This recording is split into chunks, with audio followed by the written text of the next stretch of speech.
Do you think your English is strong enough? Let's put it to the test.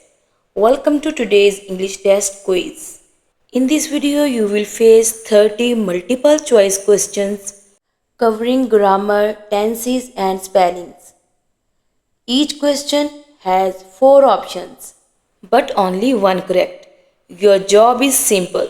First, carefully read each question. Take time as you want to take and choose one correct option. At the end of the test, you will get the full answer key to check your score. Stay focused, avoid skipping, and test yourself honestly. So, are you ready? Let's start the quiz and see how many answers you can get right.